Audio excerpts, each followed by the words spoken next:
time. I want to introduce each one of you and invite you to stand. Gilad Blank, Magen's Secretariat, who fought on October 7th. Sharon Yunger, Kibbutz member and survivor of October 7th. And Alon Magar, Head of External Relations for Kibbutz Magen. We invite Alon to open, and then Sharon will follow.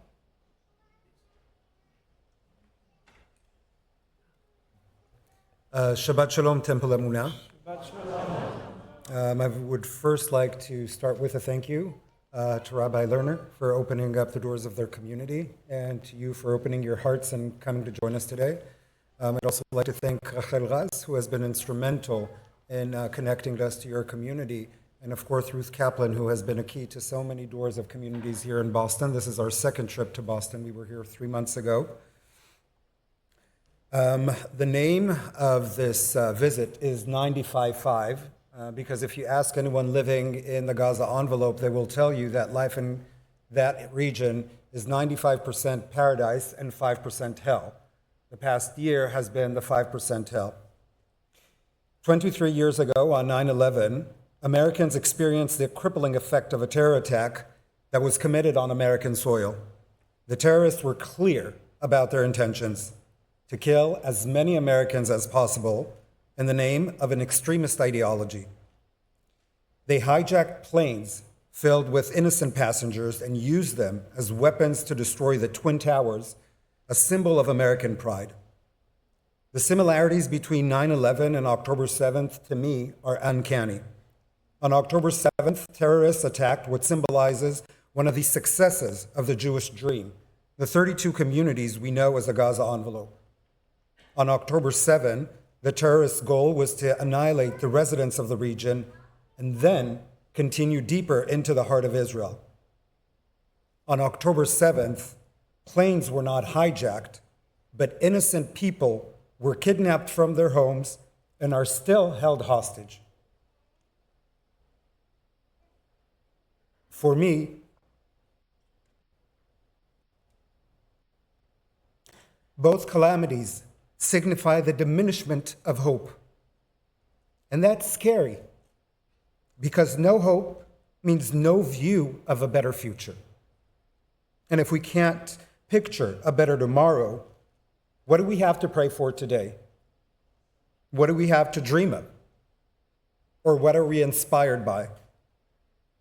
In today's Haftarah was where I found some solace. Yeshayahu prophesied when the kingdom of Judea was weakening in a political unrest.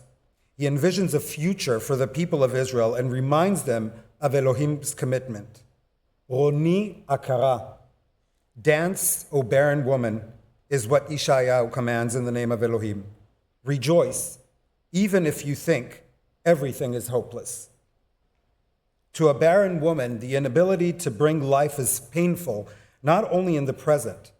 The future offers no hope either. But Yeshayahu reminds us that if you have someone to count on, hope is never diminished. Several nights ago in Newton, Israel supporters were reminded that you don't have to be Jewish to be targeted. Whether we admit to it or not, our fate is connected through what we believe in, which is our faith. Gilad, Sharon, and myself hope to spark hope here with you today for our future. And when I say our future, I mean Israelis and American Jews. On October 7th, for several hours, Magen's Ready Unit and kibbutz members fended off scores of terrorists attempting to infiltrate the kibbutz.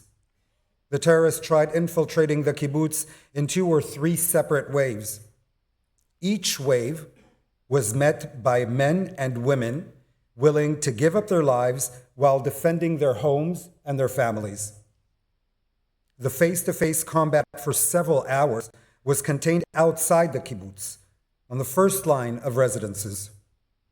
This is what saved an entire community of 500. Friends were lost that day, from our community and from those around. Each death affects so many because the region is tightly knit and interconnected. very much like Jews around the world are, whether we care to admit to it or not.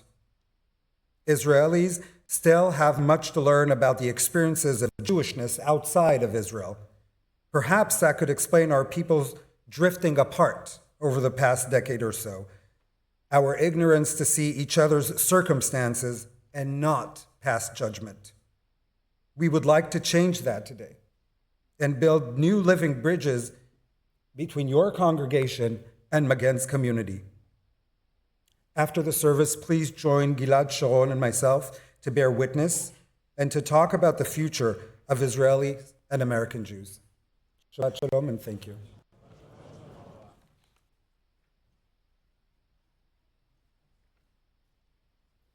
Shabbat Shalom.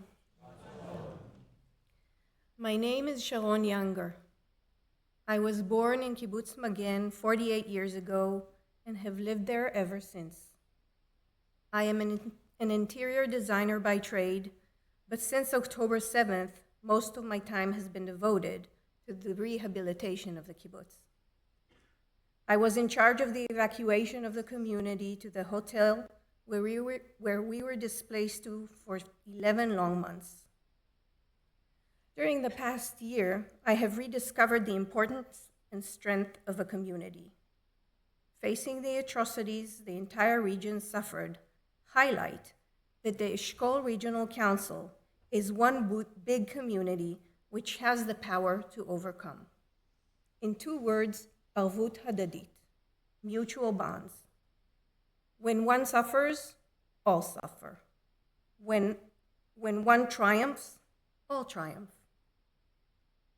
In my talk after the service, I will share with you what growing up in a kibbutz means, the lifelong relationships and bonds I created, and how some of these relationships and bonds were severed on and since October 7th.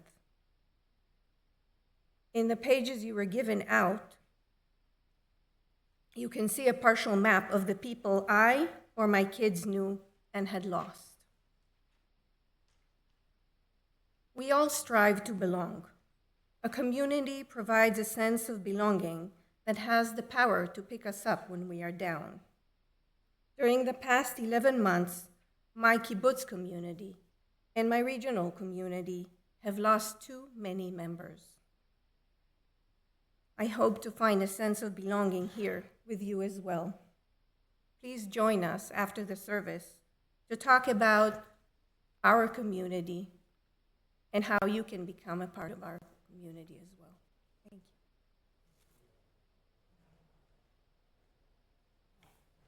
Thank you for opening up this conversation and this relationship, which we hope to deepen. We have